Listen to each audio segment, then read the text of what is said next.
पता परमेश्वर आज क्या बात करना चाहते हैं या किससे बात करना चाहते हैं, लेकिन मुझे ऐसा लगता है कि आज का विषय परमेश्वर ने कुछ बहुत ही स्पष्ट रीति से मुझे बताया है ताकि हम आज के विषय पे चर्चा कर सकें। तो आइए हम आज के मैसेज में जाएं और परमेश्वर से सहायता मांगते हैं आज के विषय को समझने के लिए। प्रभु हम आपका धन्यवाद करते हैं, आपकी स्तुति करते हैं आपके अनुग्रह के लिए, आपकी दया के लिए। और प्रभु आपकी असीम प्रभु जी कृपा है, असीम प्रभु जी आपका प्रभु जी हम पर अनुग्रह बना हुआ है। प्रभु हम आपका धन्यवाद धन्यवाद और धन्यवाद ही करते हैं। प्रभु आज की शाम के लिए आपका धन्यवाद हो।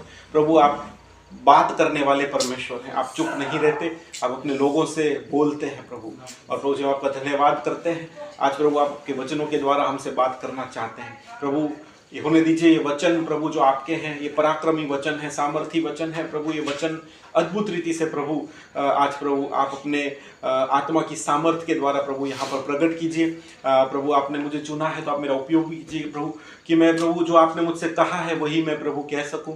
और प्रभु जी हर एक मुख से निकलने वाला शब्द आपकी ओर से हो, लोगों के हृदय और मनों में प्रभु आप कार्य कीजिए। जितने लोग यहाँ पर उपस्थित हैं प्रभु, कुछ ना कुछ प्रयोजन है कि प्रभु आपने उन्हें यहाँ पर लाया है। प्रभु होने दीजिए आज के वचनों के द्वारा हमारी आत्मा दृढ़ हो पाए, हमारी आत्मा में प्रभु हम बलवंत हो पाए, आपके लिए जीने वाले लोग बने, ऐसा आप होने दीजिए। आगे वाला आने वाला समय आपके हाथों में सौंपते हैं प्रभु।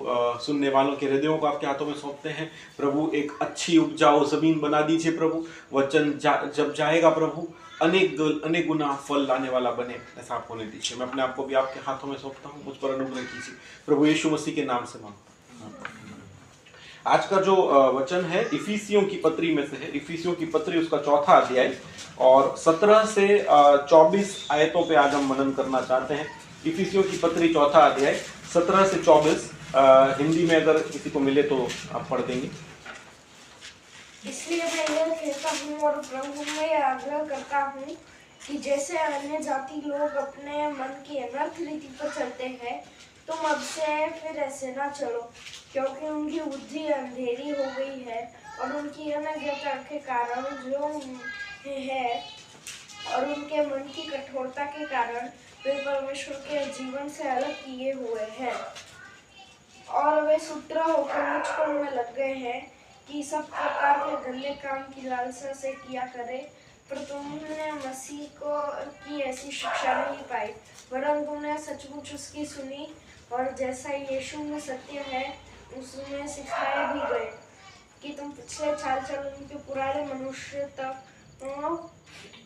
को जो भ्रमने वाली अभिलाषाओं के अनुसार भ्रष्ट होता है उतार डालो और अपने मन के आत्मिक स्वभाव में नए बनते जाओ और अपने नए मनुष्य तत्वों को पहन लो, जो परमेश्वर के अनुरूप है, सत्य की धार्मिकता और पवित्रता में सृजा गया है। आमीन। आज का जो वचन है इसका जो टाइटल है be different from the world. इस संसार से, इस दुनिया से अलग हो जाओ, है ना, ये आज का टाइटल है। तो सबसे पहला प्रश्न ये उठता है कि क्यों विश्वासी भाई बहनों को इस संसार से अलग होना चाहिए। कई बार हम देखते हैं कि हम मसीही लोग बिल्कुल संसार के लोगों के जैसे ही बन जाते हैं, उनकी तरह ही चलते हैं, बोलते हैं, उनकी तरह ही काम करते हैं, उनकी तरह ही हमारा वाणी वर्तन व्यवहार स्वभाव सब कुछ रहता है। और परमेश्वर का वचन हमेशा बार बार मसीह लोगों को अलग निकलने के लिए बोलता है। अगर आप रोमियो की पत्री 12वां अध्याय उसका 2 आयत पढ़ेंगे बोलेंगे तो क्या है, इस संसार के पर तुम्हारा चाल चलन भी बदलता जाए, जिससे भली भावती और सिद्ध इच्छा अनुभव से मालूम कर सको। देखिए बार बार परमेश्वर का वचन हमें संसार से अलग निकल आने के लिए आह्वान देता है। देखिए ये उस समय जब इफिसियों की कलीसिया को जब ये पत्री लिखी गई पौलुस द्वारा, तब उनकी भी सेम समस्या थी। वो लोग भी दुनिया के जैसे ही दुनिया के चलाए चलते थे, दुनिया के जैसे ही वो लोग अपना जीवन जीते थे और उनमें कोई अलग नहीं था। थोड़ा मैं बैकग्राउंड आपको देना चाहूंगा। इफिसस क्या था, एफेसस कहां पे है, किसी को पता है? एफेसस की कलीसिया कहां थी? एफेसस की कलीसिया ग्रीक कलीसिया थी, ग्रीस में, एशिया माइनर प्रांत में कहा जाता है उसको, एशिया माइनर ग्रीस, टर्की में।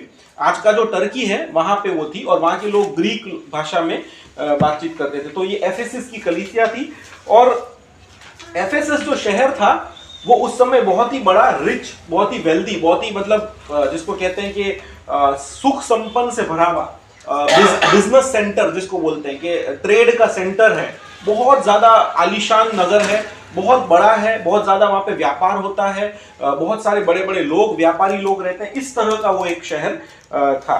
और वहां पे बहुत सारी अलग अलग चीजें, जैसे आज हम कह लें कि आज का सबसे अगर कोई ऐसे लैविश शहर है तो क्या है, हम कह सकते हैं न्यूयॉर्क होगा, लंदन होगा, इंडिया में अगर बात करें तो मुंबई। तो उस लेवल का वो बहुत बड़ा एक शहर था। और वहां पे क्योंकि वो इतना बड़ा शहर था तो अलग अलग प्रकार के लोग रहते थे। बहुत सारे लोग ऐसे भी थे जो मूर्ति पूजक लोग थे, अन्य जाति लोग थे। आर्तेमिस करके एक देवी है, या डायना देवी का वहां पे मंदिर हुआ करता था। बाय द वे, डायना एक अन्य जाति देवी का नाम है, तो कभी अपने बच्चों का नाम डायना मत रख देना।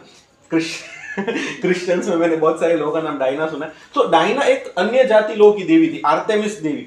उसका वहां पे बहुत बड़ा मंदिर था। उस मंदिर में ऐसी कन्याएं होती थी जो देव कन्याएं जिसको बोलते थे, लेकिन उनका काम असल में क्या था, वो वेश्यावृत्ति का कार्य वहां पर चलता था उस मंदिर के अंदर। इस तरह की अगर किसी ने तिमोथियुस का जो अभी TWR क्विज गया उसमें अभ्यास किया हो तो उसमें सारी बातें उन्होंने बताई हैं। और ये इफिसस की जो कलीसिया थी वो ऐसी जगह पर बनी हुई थी, और कलीसिया के पास अन्य जो संसार है उसको देखकर बहक जाने के बहुत सारे कारण थे। पौलुस इफिसस गया था और 3 साल इफिसस में रहकर उसने अपनी सेवकाई की थी। तो पौलुस की कितनी यात्राएं हैं? 3। पहली यात्रा में वो इफिसस नहीं गया था। दूसरी यात्रा के अंत भाग में जब वो यात्रा समाप्त होने वाली थी तब वो कुछ क्षण के लिए, कुछ दिनों के लिए इफिसुस गया, और वहां पे उन्हें कौन मिले? अक्विला और प्रिस्किला। वहां पे उनके घर पे जाकर वो रुका। और अगर आप प्रेरितों के काम का अभ्यास करेंगे तो आप देख पाएंगे कि अक्विला और प्रिस्किला के घर में उन्होंने हाउस चर्च शुरू किया। घर में उन्होंने एक छोटी सी कलीसिया की स्थापना की, और वहां से अक्विला और प्रिस्किला ने उस कलीसिया को, जब पौलुस वापस भी चला गया थोड़े दिन रहकर, तो उस संगति को बनाए रखा। फिर तीसरी यात्रा में वापस पौलुस आया, और इस बार 3 साल तक वो एफेसस शहर में रहा। पहले 2 महीने उसने क्या किया? पहले 2 महीने उसने वहां पर एक जीविश सिनागोग, यहूदी धर्मालय, धर्म स्थान था यहूदियों का, वहां पे उसने प्रचार किया। और फिर उसने कलीसिया बांधी और 2 साल तक उस कलीसिया को उसने संभाला और वहां पर प्रचार करता रहा, और वो कलीसिया बड़ी होती रही। देखिए, पौलुस ने अन्य जातियों के बीच में जाकर ये कार्य किया और कई लोगों को उसने मसीही बनाया। उसका जो प्रभाव है पौलुस का, इफिसस की कलीसिया पे बहुत बड़ा प्रभाव है, और उसने बहुत सारे लोगों को यीशु मसीह की सुसमाचार दी और यीशु मसीह में वो लेकर आया। और वहां पे अगर आप और भी आगे पढ़ेंगे तो पौलुस को इफिसस में बहुत सारा विरोध का भी सामना करना पड़ा, है ना। कई बार उसने ऐसी हिंसक घटनाओं का भी उसके साथ सामना हुआ, लेकिन पौलुस ने बहुत सारे चमत्कार भी इफिसस में किए। इसकी जो टाइमलाइन है 54 से 57 AD के बीच में, है ना, यीशु मसीह के जाने के बाद 54 इयर्स के बाद ये इफिसस में सारा ये कार्य पौलुस के द्वारा हुआ है। पहले पौलुस ने उस कलीसिया को संभाला, उसके बाद अक्विला और प्रिस्किला को जिम्मेदारी दे दी गई, और उसके बाद तिमुथियुस को हम देखते हैं। अगर आप तिमुथियुस के पत्र का अभ्यास करेंगे तो वहां पे है, तिमुथियुस को पौलुस ने इफिसुस भेजा था कि उस कलीसिया की संभाल रखने के लिए, और बाद में तिमुथियुस ने उस कलीसिया को आगे बढ़ाया। ये थोड़ा सा बैकग्राउंड है इसलिए ताकि हम उस कलीसिया के बारे में जान पाएं कि वो कलीसिया कैसे बनी, कौन लोग थे। अब ये जो पत्री है एफेसियंस की, इफिसियों की पत्री, ये पौलुस ने क्यों लिखी? क्योंकि उस समय के जो लोग थे, अब वो कलीसिया तो बन गई है, लेकिन कलीसिया के जो लोग हैं उनके अंदर अभी भी जो डॉक्ट्रिन्स हैं, जो समझ है, उसका अभाव है।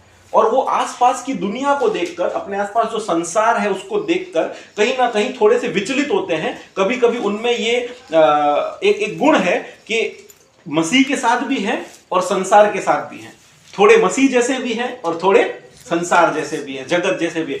और इस बात को पौलुस एड्रेस करता है। अगर आप इफिसियों की पत्री देखेंगे तो पहले 3 अध्याय में वो अलग अलग बातें बोलता है कि सिर्फ यीशु मसीह में ही उद्धार है, हम अनुग्रह के द्वारा उद्धार पाए हैं। इफिसियों 2, 8, 9, 10 में हम पढ़ते हैं मसीह में एकता की बात वो करता है कि कैसे मसीह में हमें एक बनकर रहना चाहिए, कलीसिया को एक होना चाहिए। तो मसीह में एकता। और फिर 4थे अध्याय से अगर आप देखेंगे तो मसीह में जीवन कैसा होना चाहिए, एक विश्वासी का कैसा जीवन जीना चाहिए, उसके बारे में पौलुस ने बहुत ही विस्तार से बताया। तो हम 4थे अध्याय का आज अभ्यास कर रहे हैं, उसमें मसीही जीवन कैसा होना चाहिए उसके बारे में पौलुस ने बताया। ये जो पत्री है पौलुस ने AD 60 से लेके 62 के बीच में लिखी है, मतलब AD 60 से 62। तो मतलब कलीसिया कब स्थापित हुई? 54 से 57 के बीच में। तो मतलब लगभग कलीसिया स्थापित होने के 5 या 6 साल बाद पौलुस को यह पत्री इफिसियों को लिखनी पड़ी। जब पौलुस ने पत्री लिखी तो पौलुस कहां था? जेल में था। जेल में से पौलुस ने कितनी पत्रियां लिखी हैं? 13। जेल में से कितनी पत्रियां लिखी हैं? जेल में से 4। पौलुस की 4 पत्रियां ऐसी हैं बाइबल में जो उसने जेल में बैठकर लिखी, और उसको इंग्लिश में प्रिजन गॉस्पल्स बोलते हैं। प्रिजन गॉस्पल्स यानी कैद में से लिखी हुई पत्रियां। कौन कौन सी हैं? एक तो इफिसी हो गई जो मैंने अभी बता दिया, एक फिलिपियंस हो गई, एक कुलूसी हो गई, और चौथा फिलेमोन की पत्री। तो ये 4 पत्रियां, इफिसियों, कुलूसियों, फिलिपियों और फिलेमोन, ये 4 पत्रियां जो है इसको प्रिजन गॉस्पल्स बोलते हैं, जो पौलुस ने जेल में से लिखी। और ये इफिसियों की जो पत्री है ये 60 से 62 AD के बीच में पौलुस ने लिखी है। ठीक है, तो इस पत्री में चौथे अध्याय की 17 से लेके जो 24 आयतें हमने पढ़ी हैं, उसमें पौलुस ने एक विषय को संबोधित किया है। वो विषय क्या है? वो विषय ये है कि हमें मसीह का जीवन जब हम जी रहे हैं, मसीह जीवन में संसार से अलग होना है, संसार से अलग होने की बात आती है। तो क्वेश्चन ये है, क्यों संसार से अलग होना है? क्यों विश्वासियों के लिए इतना जरूरी है कि वो संसार से अलग हों? आपको क्या लगता है? हम इस संसार के नहीं, हम इस संसार के नहीं है। ओके, और कोई कुछ बताना चाहता है? क्यों हमें अलग होना है? विश्वासियों को क्यों अलग होना है? 17वीं कलम हम देखें थोड़ा, एक बार कोई पढ़ेगा जोर से 17वीं आयत। इसीलिए मैं यह कहता हूँ हाँ। और प्रभु में आग्रह करता हूँ हाँ। कि जैसे अन्य जाति लोग हाँ। अपने मन की अनर्थ रीति पर चलते हैं, जी। तुम अब से फिर ऐसे न चलो। ओके, इसी आयत में सबसे पहला जो रीजन है वो पौलुस ने बताया है, हमें अलग इसलिए होना है क्योंकि परमेश्वर ने कहा है। सबसे पहली बात पौलुस ने क्या लिखा है? मैं तुमसे यह कहता हूं और प्रभु में आग्रह करता हूं। कोई निकालेगा लेवीय उसका 18वां अध्याय और 2 से 4, वो हम पढ़ेंगे। वहां पे क्या अलग इसलिए होना है, सबसे महत्वपूर्ण और मुख्य कारण ये कि क्योंकि प्रभु ने बोला है हमें अलग होने के लिए, है ना। जब पौलुस ये कहता है, लेवीय 18 2 से 4, जब पौलुस ये कहता है कि मैं तुमसे प्रभु में आग्रह करता हूं, इसका मतलब क्या है? मैं प्रभु की तरफ से, on behalf of God I am telling you, मैं तुम्हें कह रहा हूं प्रभु में और प्रभु से होकर मैं कह रहा हूं। परमेश्वर ने हमें अलग होने के लिए कहा है, और ये सिर्फ नए नियम में नहीं, आप पुराने नियम में देखिए। लेवीय 18 2 से 4 पढ़े। इस्राएलियों से कह हाँ। कि मैं तुम्हारा परमेश्वर यहोवा हूँ। हाँ। तुम मिस्र देश के कामों के अनुसार जिसमें तुम रहते थे न करना। ओके, मिस्र देश के कामों के अनुसार जिसमें तुम रहते थे, जहां से आए थे उनके काम भी मत करना। आगे, और कनान देश के कामों के अनुसार भी जहाँ मैं तुम्हें ले जहां तुम जा रहे हो कनान देश में, उस देश के कामों के अनुसार भी कार्य न करना। फिर, और न उन देशों की विधियों पर चलना। और न उन देशों की विधियों पर चलना। यहां पे आप देखिए 3 बातें बोली गई। तुम कहां से आए थे वो कार्य नहीं करना, तुम कहां को जा रहे हो उनके अनुसार भी कार्य नहीं करना, और इन दोनों देशों की जो विधियां हैं उनके अनुसार तुम मत चलना। लेकिन क्या करना? मेरे ही नियमों को मानना। मेरे ही नियमों को मानना और मेरी ही विधियों को मानते हुए उन पर चलना। हाँ, मेरी विधियों को मानते हुए उन पर चलना। डायरेक्शन बहुत स्पष्ट था इजरायली लोगों के लिए जब वो मिस्र देश से निकले थे। क्या डायरेक्शन था? जहां से तुम आए हो ना, कितने साल रहे थे वो लोग वहां पे मिस्र देश में? 400 साल तुम रहते आए हो सकता है उनकी आदतें सीख ली हैं, उनके जैसे बन रहे हो, मत करना। अब तुम नई जगह पे जा रहे हो, नए लोग मिलेंगे, वहां की नई प्रथाएं होंगी, उनको भी फॉलो मत करना, लेकिन मेरे ही विधियों के अनुसार करना। लेवीय 19 और 2 पढ़ेंगे। इस्राएलियों की सारी मंडली से कह कि तुम पवित्र बने रहो क्योंकि मैं तुम्हारा यहोवा तुम पवित्र बने रहो क्योंकि तुम्हारा बुलाने वाला यहोवा मैं पवित्र हूँ। आपको पता है पवित्र का मतलब क्या होता है? पवित्र का मतलब क्या होता है पता है? अलग किया, अलग किया हुआ। Very good, set apart.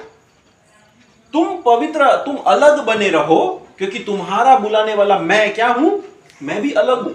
मैं सामान्य देवी देवताओं की तरह नहीं हूं, मैं आर्तिमिस देवी नहीं हूं, मैं और कोई दुनिया के देवी देवताओं की तरह नहीं, मैं एक अलग परमेश्वर हूं, मैं पवित्र हूं। इसलिए तुम भी क्या रहना?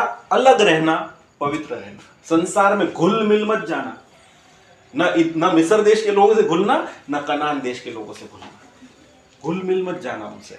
ये कहकर परमेश्वर ने उन्हें वहां पर भेजा। और उस संसार से अलग रहने के लिए कितने नियम दिए, कितने नियम दिए, कितनी आज्ञाएं हैं? 10 आज्ञाएं हैं। और कितनी आज्ञाएं टोटल? 613 आज्ञाएं दी। 613। आप पहली 5 पुस्तकें पढ़ लीजिए, नियम से भरी पड़ी। 613 ऐसी आज्ञाएं जो संसार से आपको अलग बनाने में मदद करनी।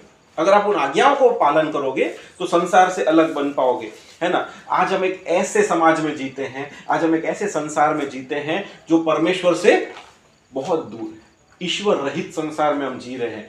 और इसलिए आज परमेश्वर हमसे भी यही कह रहा है कि तुम जिस शहर में रह रहे हो, तुम जिस देश में रह रहे हो, उनकी रीति रिवाज के अनुसार मत करना, मेरे नियमों के अनुसार चलना, अलग रहना, पवित्र रहना और धर्मी बने रहना। देखिए पौलुस ने बार बार अपने पत्र में एक शब्द यूज किया है, जेंटाइल्स। जेंटाइल्स का क्या मतलब होता है? अन्य जाति। अब जेंटाइल्स कहने का मतलब ये नहीं था कि हम इजराइल के हैं और तुम ग्रीस के हो, तुम रोम के हो, ये मतलब नहीं है। जेंटाइल का मतलब ये है हम मसीही हैं और ये सब अन्य जाति है। बाकी पूरी मसीह, देखो 2 ही कैटेगरीज हैं, मसीही और गैर मसीही, और कोई कैटेगरी ही नहीं है हमारे लिए। हम मसीही हैं, बाकी सब अन्य जाति हैं। जो लोग नहीं यीशु मसीह को जानते हैं, यीशु मसीह पे विश्वास नहीं करते, सब अन्य जाति। और मैं तो कहता हूँ क्रिश्चियंस लोग भी अन्य जाति में आ जाएंगे। मैं तो जो क्रिश्चियन मसीह यीशु मसीह को जीवन नहीं दिया है, वो मेरे लिए अन्य जाति अभी है, जब तक यीशु मसीह को जीवन। क्यों पता है? क्योंकि कई मसीही लोग ऐसे हैं जो संसार की रीति रिवाजों पे चल रहे हैं। पौलुस उनको जेंटाइल्स कहता था, हम भी उनको जेंटाइल्स ही कह सकते। क्यों? क्योंकि मसीह के रीति रिवाजों में, मसीह की आज्ञाओं में, मसीह के वचनों में अभी तक आए नहीं। और इसलिए पतरस ने भी क्या बोला? पहला पतरस 4 अध्याय कोई पढ़ेगा? पहला पतरस 4 अध्याय 3 से 4, और कोई निकाल लो पहला कुरिन्थियों 6 अध्याय 9 से 11। पहला पतरस 4 अध्याय 3-4 कोई पढ़े? क्योंकि अन्य जातियों की इच्छा के अनुसार काम करने और लुचपन की बुरी अभिलाषाओं, मतवालापन, लीला क्रीड़ा, पियक्कड़पन और घृणित मूर्ति पूजा में जहाँ तक हमने पहले समय गवाया। हाँ, क्या बोला कि अन्य जातियों की तरह काम करने में हमने पहले बहुत समय गंवा दिया है। इंग्लिश में बहुत अच्छा लिखा है, for you have spent enough time in the past doing what pagans chose to do. Pagans मतलब जेंटाइल्स। अन्य जाति जो काम करना पसंद करते हैं ना, वो काम करते करते करते करते तुमने काफी समय बिता दिया, बहुत समय हो गया, अब बदलने की बारी है। और वहां पे कुछ कामों के बारे में भी उसने जिक्र किया है। हम उस सभी डिटेल में नहीं जाना चाहते, लेकिन हम जानते हैं अन्य जाति लोग क्या करते हैं। पौलुस ने क्या बोला? पहला कुरिन्थियों 6 अध्याय 9वीं आयत में क्या लिखा है? कौन परमेश्वर के राज्य में नहीं जाएगा? क्या तुम नहीं जानते कि अन्यायी लोग परमेश्वर के राज्य के वारिस न होंगे? अन्यायी लोग, इंग्लिश में लिखा है विकेड, है ना। विकेड मतलब दुष्ट लोग जो है ना, जो अन्य जाति के जैसे ही दुष्टता करते हैं, वो परमेश्वर के राज्य के वारिस नहीं होने वाले, अलग होने के लिए बुलाया गया। अब देखिए, इफिसियों की जो कलीसिया थी, रोमन्स की जो कलीसिया थी, कुरिन्थियों की जो कलीसिया थी, इन सब को एक ही बात बोली गई है। क्या बोला? पापी जो इनकी रीति रिवाज है, इनका जो पापी जीवन है, इनकी जो रीत भात है, उनके अनुसार तुम मत चलो। बार बार परमेश्वर के सेवक पौलुस ने 3 कलीसियाओं को लिखा, तीनों में यही लिखा, इनके अनुसार मत चलना। इनके अनुसार चलोगे तो नाश हो जाओगे, परमेश्वर के राज्य में कभी प्रवेश नहीं करने पाओगे। देखिए, कुरिन्थियों को, रोमन्स को, इफिसियों को, सबको एक पापी जीवन में से बाहर लेकर आया गया। उन सबको छुड़ाया गया है एक मोल देकर, दाम देकर। जब यीशु मसीह की सुसमाचार पे विश्वास किया, तभी से यीशु मसीह का जो बलिदान है वो उनके लिए हो गया और उनको छुड़ाया गया है मोल लेकर। और उसके कहता वापस मत जाओ, वापस जाने की अब जरूरत नहीं है, उसी पुराने जीवन में आप वापस लौटकर मत जाओ। हमें अलग इसलिए होना है क्योंकि परमेश्वर ने कहा है, परमेश्वर ने हमें आज्ञा दी है, अलग रहो, पवित्र बने रहो, संसार की रीति रिवाजों पर न चलो। मेरा आज प्रश्न है आप सबसे, कभी अपने जीवन के बारे में विचार करिए और प्रश्न करें अपने आप से, ऐसी कौन सी बातें हैं जिनमें मैं संसार की रीति रिवाजों के अनुसार चल रहा हूं या चल रही? कौन सी ऐसी बातें हैं जहां मैं अपने आप को संसार से या इस दुनिया से अलग करने में फेल हो गया? कैसे हम इस संसार की जो बातें हैं, संसार की जो रीति रिवाज है, संसार की जो चकाचौंध है, संसार के जो लुभाने वाली बातें हैं, उनसे हम अलग हो सकते हैं। ये बात हमें सोचने की जरूरत है। दूसरी बात, क्यों विश्वासियों को अलग होना चाहिए?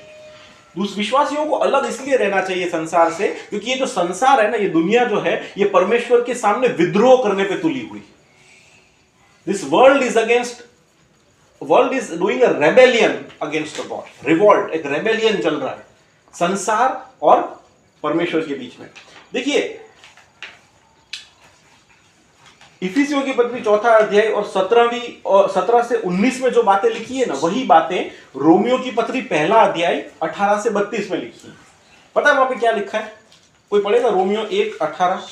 परमेश्वर का क्रोध तो उन लोगों की सब अभक्ति और अधर्म पर स्वर्ग से प्रकट होता है, जो सत्य को अधर्म से दबाए रहते हैं। जो सत्य को अधर्म से दबाए रहते हैं, उन लोगों पर परमेश्वर का क्रोध प्रकट होता है। और क्या करते हैं?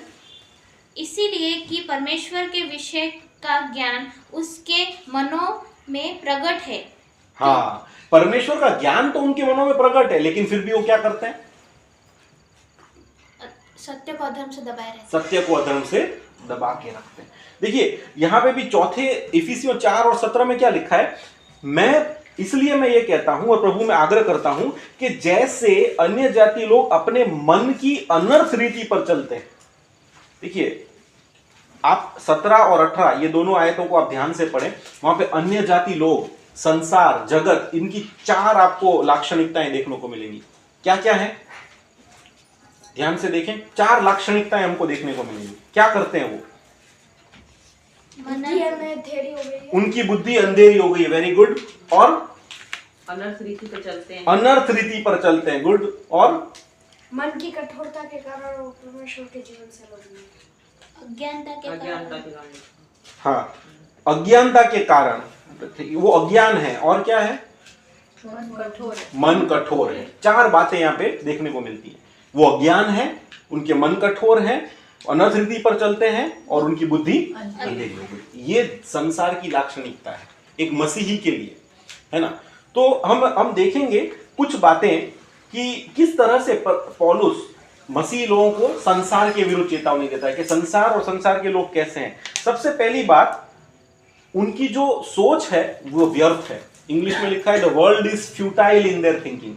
ये जो संसार है ना, इनकी सोच व्यर्थता की सोच है ना। फ्यूटाइल का मतलब क्या होता है? Waste, vanity.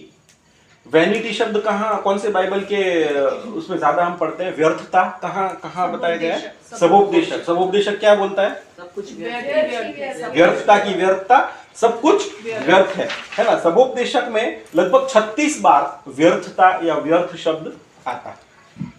सुलेमान जो था ना, वो एक ऐसा राजा था कि उसके पास किसी चीज की कमी नहीं थी। तो सुलेमान ने देखिए अपने जीवन में सब कुछ ट्राई कर लिया। उसने हर चीज में अपने मन को शांत करने के लिए और अपने जीवन में आनंद करने के लिए सब चीजें ट्राई कर ली। पैसा, ऐश्वर्य, वैभव, ऐशो आराम, औरतें, लड़कियां, शारीरिक सुख विलास, सब कुछ सुलेमान ने अपने जीवन में भोगा है। लेकिन पता है क्या हुआ? जब उसके जीवन का अंत काल आया, अंत समय में क्या बोलता है? सब कुछ व्यर्थ है, सब कुछ व्यर्थ है और हवा को मुट्ठी में है ना पकड़ने जैसा है। गुजराती बोलते पवन में बाचका भरवा जो। बहुत व्यर्थता वाली बात बताई हुई। देखिए ये जो संसार है ना, ये भी कुछ ऐसा ही है। आप संसार में जितना चाहे कर लो, जितने ऐशो आराम कर लो, जितने भी सुख विलास को आप एंजॉय कर लो, सारे आनंद क्षणिक है। और फिर बाद में आपको अंत में एक समय आएगा, ऐसा लगेगा कि व्यर्थ ही हमने किया, व्यर्थ भागे, व्यर्थ दौड़े, कोई आनंद नहीं है, कोई फायदा नहीं है। मैं आपको सच बता रहा हूं, जब हमारे जीवन के अंतिम क्षण आएंगे ना, हमको कोई भी सुख विलास, हमने जो भी भोगे हैं, आनंद किया है, मौज मस्ती की है, जितना भी हमने भागा दौड़ा, हमारे जीवन को और आनंददायक और आरामदायक बनाने के लिए जितनी भी मेहनत कर ली ना, हमारे जीवन के अंतिम क्षण जब आएंगे ना, मैं दावे के साथ आपको कह रहा हूं, आपको मन में यह विचार आएगा, अरे सब कुछ व्यर्थ था, everything was waste and everything was vanity. पर अगर आपने मसीह में जीवन जिया है, अगर आपने यीशु मसीह से प्रेम किया है, अगर आप यीशु मसीह के पीछे चले हैं, उसकी आज्ञाओं को माना है, अपने आप को पवित्र रखा है, प्रभु को प्रेम करके आपने जीवन जिया है, मैं आपको दावे के साथ कह सकता हूं मृत्यु के समय भी आपके जीवन में एक अनोखा आनंद होगा। आपकी मृत्यु के समय भी आपके जीवन में एक हियाव होगा, आशा होगा। वो एक गाना हम गाते हैं, मरण क्षण पण पूर्ण आनंद, जो तू हो तो होय, तुझे समो मित्र नथी। मेरे को बहुत अच्छी लगती है वो लाइन। क्यों? क्योंकि वो बोलता है कि मृत्यु के समय पे भी संपूर्ण आनंद होगा। कब होगा?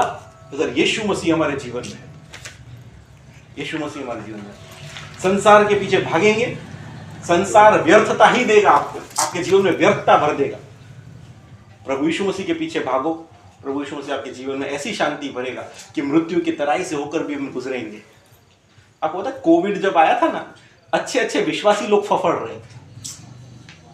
प्रभु के बड़े बड़े सेवक, पास्टर्स, उनको मैंने मृत्यु का भय में देखा। पता है क्यों?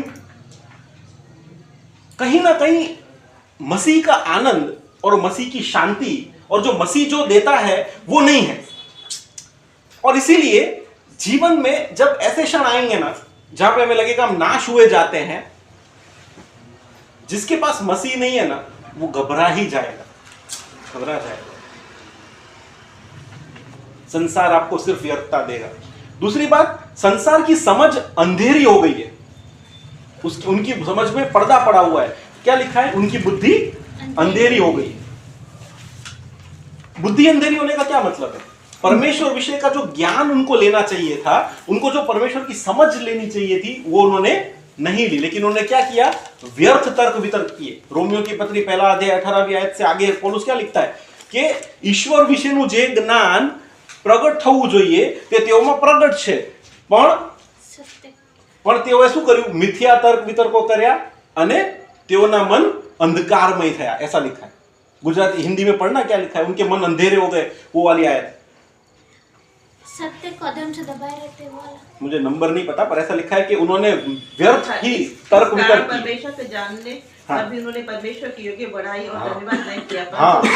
विचार करने लगे, हाँ। यहाँ तक कि उनपे बुद्धि और मन अंधेरा हो गया। मन अंधेरे हो गए। सेम चीज पौलुस ने यहाँ लिखी है, उनकी बुद्धि अंधेरी हो गई है। संसार जो है ना वो उनकी बुद्धि अंधेरी है। क्यों? क्योंकि उन्होंने परमेश्वर को स्वीकार नहीं किया। परमेश्वर कहाँ है? बाइबल में लिखा है, मूर्ख ने अपने मन में कहा कि परमेश्वर है ही नहीं। और इसलिए परमेश्वर के विषय का जो ज्ञान हमें चाहिए वो संसार में सब जगह फैला हुआ है। हमारी संसार को हम देखेंगे, हम जानेंगे कि कोई बनाने वाला है, इसको किसी महा सर्वशक्तिमान परमेश्वर ने बनाया। लेकिन हमारे सामने जो ज्ञान प्रकट है ना, उसको भी छोड़कर उन्होंने क्या किया? परमेश्वर है ही नहीं। देखिए, सृष्टि जो है ना वो परमेश्वर की कविता है, परमेश्वर की श्रेष्ठ रचना है। परमेश्वर के विषय का अगर कोई ज्ञान चाहिए ना, सृष्टि को देख लो, आपको सृष्टि बताएगी। अय्यूब ने क्या बोला? अय्यूब की किताब में पढ़िए, अय्यूब ने बोला, अरे तुम पक्षियों के पास जाओ, वो तुम्हें बताएंगे। अरे जलचर प्राणियों के पास जाओ, वो तुम्हें बयान देंगे। तुम प्राणियों के पास जाकर पूछो, वो तुम्हें समझाएंगे। क्या समझाएंगे? कि परमेश्वर सर्वशक्तिमान परमेश्वर है, परमेश्वर ने इन सब चीजों को बनाया, ये समझाएंगे तुमको। मैं जब भी कहीं घूमने जाता हूँ, मैं जब इस सृष्टि को देखता हूँ, मैं बहुत आनंदित हो जाता हूँ। अभी पिछले दिनों हम जैसलमेर गए, मैंने पहली बार रेगिस्तान देखा और मैं रेगिस्तान को देखकर इतना खुश हुआ। क्रिस्टीना बोली, आपको रेगिस्तान में क्या अच्छा लग रहा है? मैंने कहा तुम नहीं समझोगी, परमेश्वर ने क्या बनाया है ना, मैं देख के मैं बहुत खुश हो जाता हूँ। रेगिस्तान में भी वो खूबसूरती है। आप देखिए परमेश्वर कहाँ नहीं है। और संसार ने अपने मन को अंधेरा कर रखा। परमेश्वर के विषय में जितना ज्ञान है ना सब प्रकट है, लेकिन उन्होंने अंधेरा कर रखा है। और क्या करते हैं पता है? अंधेरा तो कर रखा है, लेकिन वो जो परमेश्वर पे विश्वास करते हैं उनको बेवकूफ समझते हैं। उनके निर्बुद्ध मन अंधकारमय है, लेकिन वो परमेश्वर पे विश्वास करने वालों को निर्बुद्धि और बेवकूफ समझते हैं। ये संसार के लिए परमेश्वर का ज्ञान मूर्खता है ना। एक निर्बुद्ध संसार, एक अंधकारमय संसार कभी भी ये स्वीकार नहीं कर पाएगा कि परमेश्वर ने 7 दिन में ये पूरी सृष्टि बना ली। एक निर्बुद्ध संसार कभी भी ये स्वीकार नहीं कर पाएगा कि एक परमेश्वर मनुष्य देह लेकर इस दुनिया में आया और मनुष्य बनकर इस संसार में जिया। एक निर्बुद्ध संसार कभी भी ये स्वीकार नहीं कर पाएगा कि एक कुंवारी से पवित्र आत्मा के सामर्थ्य द्वारा परमेश्वर के पुत्र ने जन्म लिया। एक निर्बुद्ध संसार कभी भी ये स्वीकार नहीं कर पाएगा कि वही परमेश्वर जो आकाश और पृथ्वी का बनाने वाला है वो क्रूस पर उसने अपने आप को समर्पित कर दिया, बलिदान दे दिया। उनके लिए हंसी मजाक है। वो लोग कहते अरे कैसा प्रभु है, ये कैसा ईश्वर है जो अपने आप को नहीं बचा पाया। अरे आप नहीं समझ रहे हो, आपके मन अंधकारमय हो गए, निर्बुद्ध और अंधकारमय मन। लेकिन चलो ये तो संसार की बात है। प्रश्न ये होता है क्या हमने स्वीकार किया है? क्या हमारे मन में वो ज्योति आई है? क्या हमारे मन में वो उजाला आया है? अब देखिए एफिसियस की जो कलीसिया थी ना, एफिसियस जो नगर था वो बहुत विद्वानों से भरा हुआ नगर था। उस कलीसिया में भी बहुत सारे विद्वान थे, क्योंकि वो जो शहर था उसमें आर्ट की बात कर लो, चित्रकला हो या अलग अलग तरह के ड्रामा, ये वो संगीत, बहुत सारा उसमें टैलेंट और अलग अलग तरह के लोग थे। फिलोसॉफी राइटर्स थे, बड़े बड़े लेखक थे, चित्रकार थे, क्या नहीं था एफिसस में। लेकिन पौलुस उन सबको मूर्ख बताता है। क्या बताता है? संसार का ज्ञान मूर्खता है, परमेश्वर का ज्ञान ही बुद्धि है। और इसलिए परमेश्वर का वचन क्या कहता है? परमेश्वर का भय मानना बुद्धि का आरंभ है और सर्वसमर्थ की जानना ही समझ। परम पवित्रनी ओळखच समझ। परमेश्वर को जाना तो हम आइंस्टाइन से भी बेहतर है। और अगर आइंस्टाइन जैसे विद्वान ने भी अगर यीशु मसीह को नहीं जाना तो वो संसार का मूर्ख, जिसने इतना सारा कर दिया लेकिन जो जिसको जानना चाहिए था, है ना। आज जो पढ़े लिखे लोग हैं उनके लिए तो बड़ा चैलेंज है। अगर न्यूटन ने सेब को गिरते हुए देखा, उसने सोचा ये गुरुत्वाकर्षण है, उसने सही एक खोज कर ली, लेकिन उसने अगर ये नहीं सोचा कि ये गुरुत्वाकर्षण को बनाने वाला कौन है, तो चाहे वो कितना भी बुद्धिमान हो, स्वर्ग के राज्य में उससे बड़ा मूर्ख कोई नहीं होगा। क्योंकि परमेश्वर ने उसको इतनी बुद्धि दी कि वो गुरुत्वाकर्षण की खोज करे, लेकिन इतनी बुद्धि उसने खुद नहीं चलाई कि इसके पीछे कौन है उसको भी मैं खोज लूं। अगर खोज ले, पता नहीं, मुझे नहीं पता न्यूटन क्या था, लेकिन अगर उसने खोज लिया होगा, नहीं खोजा तो भले उसने संसार में कितना भी खोज लिया हो, स्वर्ग के राज्य में वो एक अंधकार मन से भरा हुआ निर्बुद्ध व्यक्ति। लेकिन आप और मैं जिन्होंने यीशु मसीह को खोज लिया और यीशु मसीह से प्यार कर लिया, अपना जीवन यीशु मसीह को दे दिया, हमारा मूल्य स्वर्ग के राज्य में बड़ा है। तीसरी बात, संसार जो है वो परमेश्वर से विरुद्ध है, परमेश्वर से अलग हुआ संसार। ये जगत है ना, ये दुनिया, संसार परमेश्वर से अलग है। और इसलिए पौलुस क्या बोलता है इफिसियों की पत्री उसका 2 अध्याय और पहली आयत में क्या लिखा है? तुम तो पाप में क्या थे? मरे हुए थे। डेड का मतलब क्या होता है? मरे हुए मतलब अलग हुए हुए, सेपरेटेड। देखिए मृत्यु को बाइबल में सेपरेशन से जोड़ा गया है ना। पाप में मरे हुए होना मतलब परमेश्वर से अलग होना, परमेश्वर से दूर होना। और इसीलिए ये संसार, उसकी भी यही प्रॉब्लम है, ये संसार पाप में घिरा हुआ है और इसलिए परमेश्वर से बहुत ज्यादा दूर है ना। क्योंकि परमेश्वर तो पवित्र है, परमेश्वर संपूर्ण है और ये संसार उस पवित्रता को और संपूर्णता को ग्रहण नहीं कर सकता। और पाप के वजह से ये जगत, ये संसार हमारा, ये दुनिया परमेश्वर से दूर है। चौथी बात इस संसार के बारे में जो पौलुस बताता है, क्या बताता है? कि ये जो संसार है ये अज्ञान है परमेश्वर के विषय में। परमेश्वर की जो बातें हैं उससे अज्ञान ये संसार है, ऐसा पौलुस ने लिखा है। इसके बाद पांचवी बात, ये जो संसार है ये कठोर है। एक और बात लिखिए, मन की कठोरता, है ना। 18वीं आयत में क्या लिखा है? उनके मन की कठोरता के कारण वे परमेश्वर के जीवन से अलग किए हुए हैं। अब देखिए जो अविश्वासी लोग हैं ना, चाहे वो अन्य जाति में हो या चाहे मसीही समाज में भी क्यों ना हो, हमारे चर्च में भी या हमारी कलीसियाओं में भी हम कई बार ऐसे लोगों को देखते हैं जो अभी तक विश्वास नहीं करते, अभी तक उन्होंने अपना जीवन प्रभु यीशु मसीह को नहीं दिया, नया जन्म नहीं पाए। वो लोग क्यों नहीं पाते नया जीवन? पता है, क्योंकि उन्होंने अपने मन को क्या करा हुआ है? कठोर करके रखा हुआ है। उनकी मन की कठोरता के कारण वो परमेश्वर के जीवन से अलग हुए हैं। अब पौलुस यहाँ पे क्या कहना चाह रहा है कि कठोर तो कर दिया है, लेकिन इस हद तक कठोर कर दिया है कि अब उनकी सारी संवेदनशीलता खत्म हो गई। आप समझते हो संवेदनशीलता क्या होता है? संवेदनशीलता क्या होता है? अगर मैंने अभी तक अपने मन को पूरा कठोर नहीं किया ना, तो जब मैं कोई वचन सुनूंगा थोड़ा बहुत असर तो मेरे मन में होगा, कहीं तो दिल में लगेगा थोड़ा बहुत तो, कि अरे यार ये तो मेरे लिए था, मुझे भी सोचना चाहिए मेरे इस विषय में, पाप के विषय में, है ना, कि मेरे पापों के विषय में मेरे को नया जन्म पाना चाहिए। वचन असर करेगा, कहीं ना कहीं वो संवेदनशीलता मेरे अंदर आएगी। लेकिन जो संपूर्ण कठोरता है वो क्या होता है? कितना ही वचन सुन ले, फिर वो इतना कठोर हो गया, उसका हृदय, उसका मन इतना कठोर हो गया है कि कोई भी वचन, कोई भी प्रभु का कार्य उसके जीवन में असर नहीं डालता। ऐसे भी कई लोग होते हैं, बहुत दुख की बात है, बड़े दुख की बात है। ऐसे भी लोग होते हैं जो संपूर्णता से अपने हृदय को, अपने मन को कठोर करके बैठे हैं, संवेदना बगैर के लोग, जिनको परमेश्वर के विषय में अब कोई संवेदना नहीं है। वो अपने पाप में इतने खुश हैं, इतने आरामदायक, इतने कंफर्टेबल हो गए अपने पाप में कि उनको कोई फर्क नहीं पड़ता। कठोरता, उनके मन की कठोरता के कारण उन्होंने अपने मन को, अपने हृदयों को चट्टान जैसा कर दिया है। चट्टान पे पानी गिरेगा तो क्या होगा? पानी बह जाएगा, अंदर कभी चट्टान के नहीं जा सकता।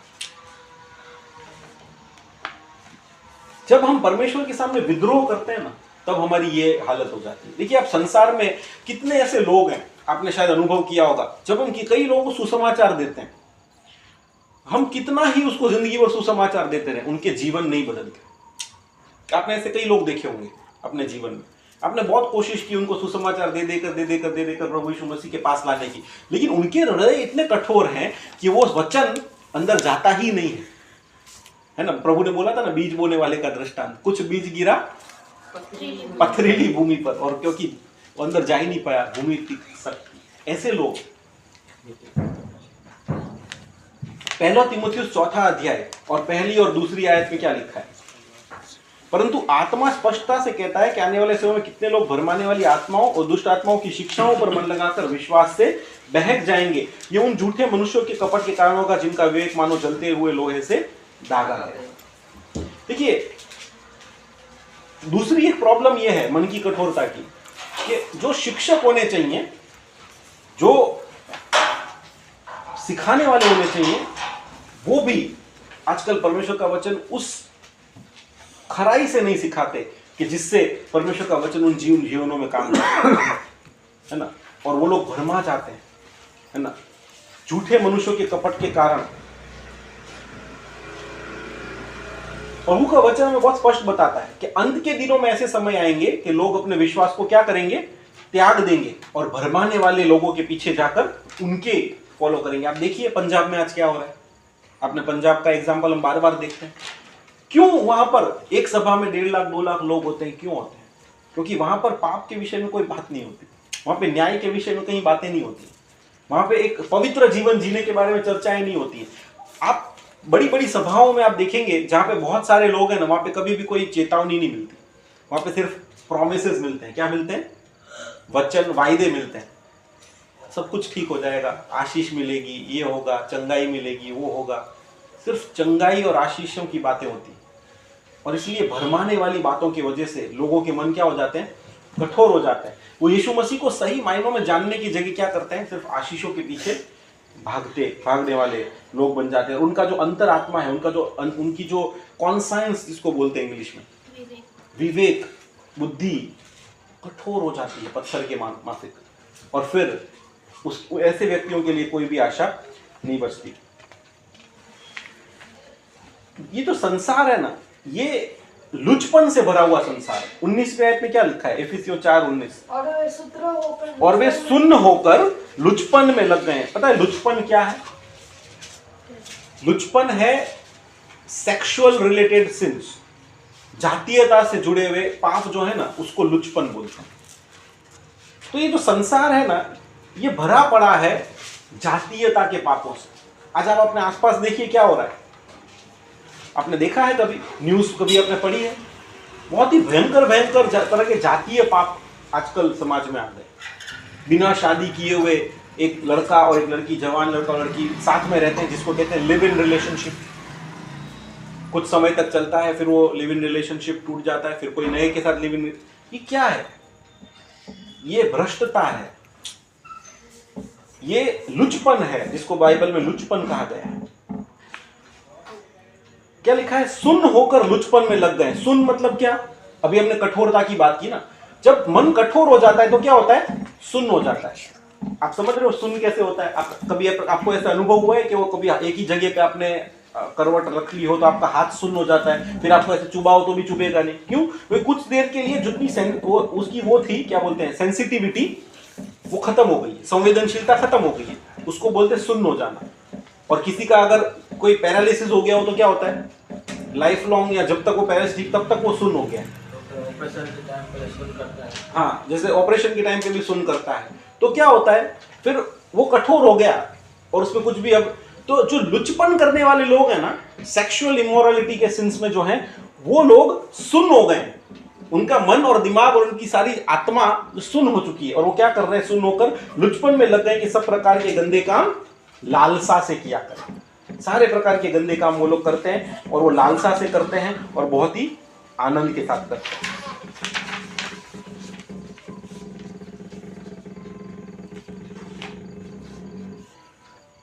ये जो संसार है, ये पाप के विषय में बहुत ज्यादा लालसा रखता है।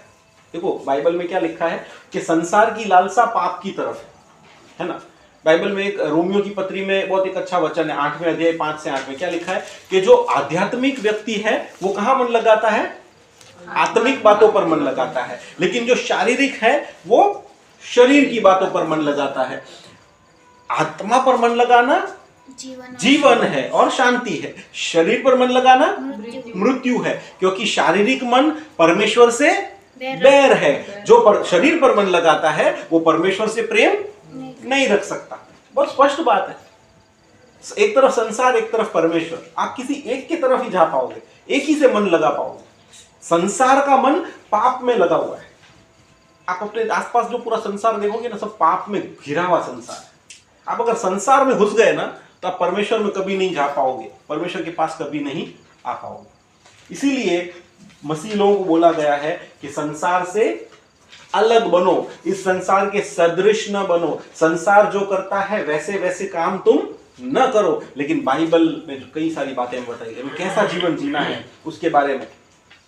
आपको पता है एक बहुत आश्चर्यचकित बात, एक चौंकाने वाली बात, अमेरिका में जो बड़ी बड़ी लीग्स चलती है ना स्पोर्ट्स की, जैसे अपने इंडिया में आईपीएल चलता है क्रिकेट का, वैसे वहां पे एनएफएल चलता है रग्बी का, एनएफएल। फिर एनबीए करके एक लीग है, वो बास्केटबॉल की लीग है। फिर एक और एमएलबी करके लीग है, वो अपना ये बेसबॉल की लीग है। बहुत बड़ी बड़ी लीग्स है। जैसे अपना आईपीएल है ना, वैसे अमेरिका में 3-4 बड़े बड़े स्पोर्ट्स की लीग है। आज मैंने एक बहुत शॉकिंग बात पढ़ी, मैं चौंक गया। पता है क्या है? इन तीनों लीग का, इतनी बड़ी बड़ी लीग्स का जो रेवेन्यू है ना, जो पैसा इसमें से बनता है, वो तीनों का अगर जोड़ दें फिर भी कम पड़ेगा अमेरिका की पॉर्न इंडस्ट्री के सामने। पॉर्न समझते हैं आप? जो अश्लील वीडियोस बनाकर उसको, अश्लील फिल्में बनाकर उसको इंटरनेट पे डालना, और लोग फिर उस अश्लील वीडियोस को देखते हैं, कई बार उसके लिए पैसे भी देते हैं, खूब एंजॉय करते हैं लोग अश्लील वीडियोस। पॉर्न अमेरिका में porn industry is bigger than 3 बड़ी स्पोर्ट्स इंडस्ट्री का मिला दें, उससे बड़ी पॉर्न इंडस्ट्री। आप सोचिए, संसार की लालसा कहां है? संसार की लालसा पाप की तरफ है। अगर हम संसार में घुल मिल गए, हमें पता भी नहीं पड़ेगा कि पाप कब हमारे ऊपर हावी हो जाएगा। प्रभु ने क्या कहा था काइन को? क्या कहा था? कि पाप तो तेरे द्वार पे छिपा हुआ है ना। छिपा हुआ है का मतलब क्या? मैंने एक बार चर्च में वचन लिया था तब बताया था। एक खूंखार जानवर की तरह, मानो टाइगर लायन की तरह, वो बस राह देख रहा है कि जैसे ये दरवाजा थोड़ा सा खुलेगा ना, मैं हमला करके अंदर घुस जाऊं। अगर आपको पता है कि इस दरवाजे के बाहर शेर बैठा, आप क्या खोलोगे इसको? हल्की सी दरार भी खोलोगे आप? चांस लोगे? आप उसको 3-4 स्टॉपर्स मार के हम बंद रखेंगे, क्योंकि उसमें इतना दम है कि वो दरवाजे को धक्का मार के अंदर जरा सा खुला तो आ जाएगा। पाप भी वैसे ही है। परमेश्वर ने काइन को यह चेतावनी दी, क्या बोला? कि पाप तो तेरे द्वार पर छिपा बैठा है और उसकी लालसा किसकी तरफ होगी? तेरी ओर होगी। पाप की लालसा हमारी ओर, और हमारी लालसा पाप तेरे द्वार पर छुपा हुआ है, उसकी लालसा तेरी ओर होगी, लेकिन तुझे उस पर प्रभुता करनी। हालेलुया। प्रभु ने काइन को बहुत स्पष्ट बोला था, देख भाई पाप ये है, पाप तेरे द्वार पे छुपा हुआ है, तू अपने ऊपर उसको हावी मत होने देना। अपने भाई की प्रति जो तेरे नफरत और तेरी जो ईर्ष्या का जो पाप है ना, उसको तू हावी मत होने देना, क्योंकि उसकी लालसा तेरी तरफ है। तू उस पाप पर प्रभुता कर ले तो तू जीवन पाएगा। पता है काइन ने क्या किया? हल्की सी दरार खोली थी, बस ईर्ष्या की हल्की सी दरार, नफरत की उसने खोली, और वो ईर्ष्या और नफरत ने उसको है ना पहला खूनी बना दिया इस दुनिया का। फर्स्ट मर्डरर, अपने भाई का ही खून कर दिया उसने। ये है पाप। संसार की जो लालसा है ना पाप की तरफ लगी हुई है। संसार आपको सिर्फ और सिर्फ और सिर्फ व्यर्थता और पाप दे पाएगा। और इसलिए मैं कहता हूं कि संसार से मित्रता परमेश्वर से बैर है। बाइबल में लिखा है, ऐसे ही नहीं लिखा। हमें सोचना चाहिए कि हम कहां मित्रताएं कर रहे हैं, हम किन लोगों के साथ ज्यादा समय बिता रहे हैं, हमारे कनेक्शंस कौन है, हमारा सर्कल क्या है। ये बातें सोचने का विषय है। अगर हम संसार के लोगों के साथ समय ज्यादा बिता रहे हैं और हम देख रहे हैं कि वो लोग पाप में हैं, तो हम कई बार क्या सोचते हैं कि वो सिगरेट पीता है ना, मैं थोड़ी पीता हूं, उसके साथ बैठने में क्या है। लेकिन आप देखना कब ये पाप आपकी तरफ आ जाएगा, कब वो आप पे हावी हो जाएगा, आपको पता नहीं पड़ेगा। कब आप संसार जैसी बातें करने लगोगे, संसार के पापों में आप गिर जाओगे, आपको भी पता नहीं पड़ेगा। और इसीलिए बाइबल में क्या लिखा है? भजन संहिता पहला अध्याय क्या लिखा है? पहली आयत, धन्य है वो जो दुष्टों के मार्ग पर नहीं चलता और न पापियों के मार्ग में खड़ा होता है और न ठट्ठा करने वाले की मंडली में बैठता है। Hallelujah, hallelujah. बहुत स्पष्ट बात बोल दी गई। हमें धन्य तब है जब हम पापियों के मार्ग में न खड़े रहेंगे, न दुष्टों के मार्ग में चलेंगे और न ठट्ठा करने वालों के साथ बैठेंगे। क्या संगतियां हैं हमारी, कहां जुड़े हुए हैं? संसार के लोगों से ज्यादा जुड़े हुए हैं या परमेश्वर के लोगों से ज्यादा जुड़े हुए हैं? सोचने का विषय है। और इसीलिए पौलुस ने क्या बोला विश्वासी लोगों को? पौलुस ने बोला कि संसार से अलग जीवन जियो, क्योंकि परमेश्वर ने आपको ऐसे करने के लिए कहा है। संसार तो परमेश्वर के विरुद्ध विद्रोह कर रहा है, तुम मत करो, तुम परमेश्वर के पीछे चलो। हमने अभी तक दो बातें देखी कि विश्वासी लोगों को क्या करना चाहिए, विश्वासी लोगों को क्यों अलग होना चाहिए। पहली बात क्या थी? क्यों विश्वासियों को अलग होना चाहिए संसार से? क्योंकि प्रभु ने कहा। दूसरी बात क्या देखी? क्यों अलग होना चाहिए? क्यों अलग होना चाहिए? क्योंकि संसार परमेश्वर के सामने विद्रोह करने पे तुला हुआ। संसार का और परमेश्वर का विद्रोह चल रहा है। और तीसरी बात, हमें अलग इसलिए होना चाहिए विश्वासियों को क्योंकि हम यीशु मसीह को जानते हैं। देखिए संसार यीशु मसीह को अभी तक नहीं जानता, हम जानते हैं। तो 20वीं और 21वीं आयत हम पढ़ेंगे। इफिसियों 4:20 और 21 वहां पे क्या लिखा है? पर तुमने मसीह की ऐसी शिक्षा नहीं पाई, वरन तुमने सचमुच उसी की सुनी और जैसा यीशु में सत्य है उसी में सिखाए भी गए। है ना? तुमने क्या लिखा है? तुमने मसीह की ऐसी शिक्षा नहीं पाई, हाँ, वरन तुमने सचमुच उसी की सुनी और जैसा यीशु में सत्य है उसी में सिखाए गए। देखिए इसमें जो इंपॉर्टेंट वर्ड है ना उसकी तरफ आपको ध्यान केंद्रित करना चाहता हूं। तुमने मसीह की ऐसी शिक्षा नहीं पाई। किसकी शिक्षा नहीं पाई? मसीह की। देखिए पौलुस ये नहीं कहता कि तुमने मसीह से ऐसी शिक्षा नहीं पाई, या इस तरह के वर्ड्स यूज नहीं किए। पौलुस क्या बोल रहा है? तुमने मसीह की शिक्षा। इसका क्या मतलब होता है? इसका मतलब ये होता है कि पौलुस मसीह को ही एक शैक्षणिक संस्था के तौर पे दिखा रहा है। मसीह अपने आप में एक पाठशाला है। मसीह की शिक्षा, है ना? ये नहीं बोल रहा कि मसीह से शिक्षा। क्या लिखा है? कि तुमने मसीह की ऐसी शिक्षा नहीं पाई। इंग्लिश बाइबल है किसी के पास? एक मिनट, आई विल जस्ट, मेरे पास है। हाँ, however you however did not come to know Christ that way, है ना? did not come to know Christ that way। तुमने मसीह को उस तरह से नहीं जाना जैसे संसार बताता है। ये कहता है, ये अगर डॉक्ट्रिन की भाषा में कहें तो ये पेडागोगिकल टर्म है। पेडागोगिकल मतलब शैक्षणिक रिलेटेड एक टर्म है, ठीक है? वो ये कहना चाह रहा है कि तुमने मसीह ने तुमको करके बताया, मसीह ने तुमको हर चीज बताई है कि कैसे करना है, मसीह की शिक्षा है ना।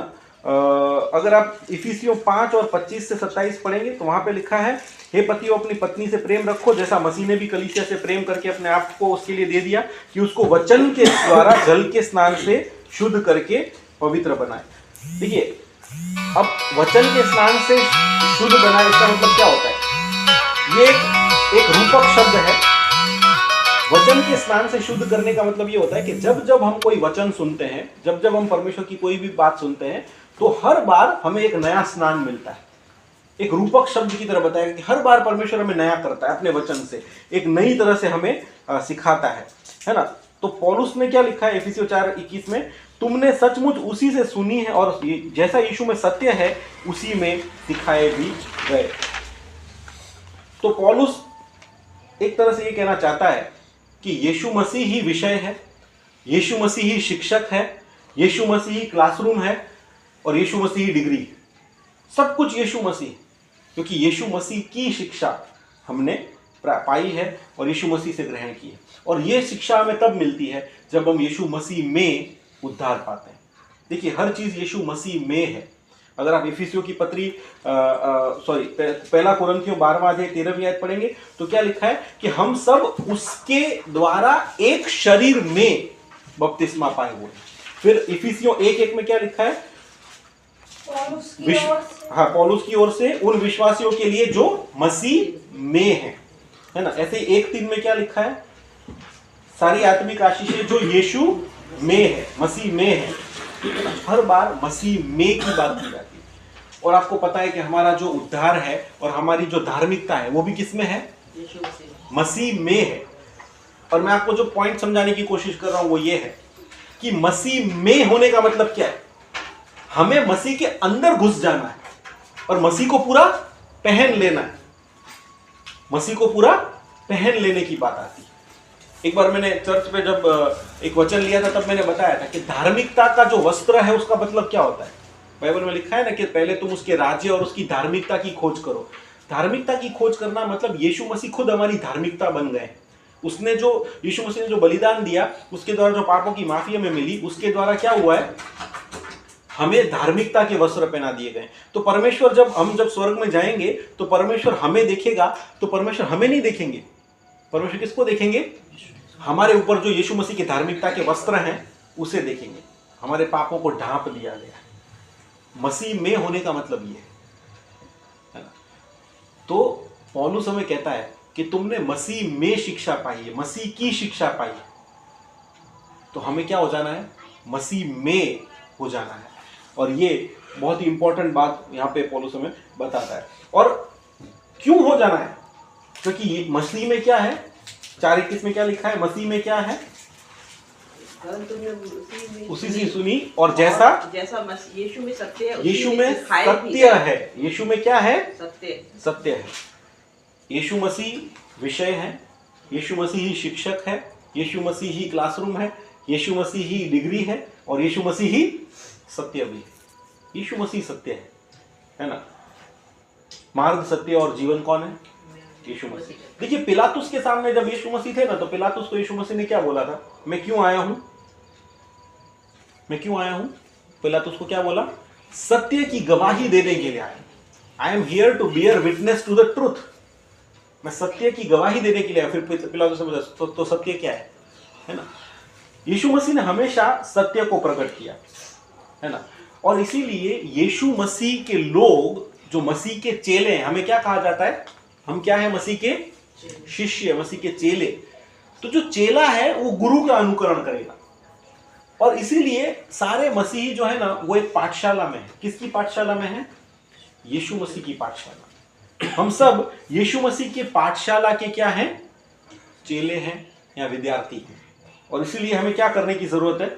हमें अपने जीवन में प्रतिदिन यीशु मसीह का अनुकरण करने की जरूरत है, न कि संसार का अनुकरण। पर होता क्या है? हम इससे बिल्कुल विपरीत ही कई बार करते हैं। फिलिपियों 2 और 5 क्या लिखा है वहां पर?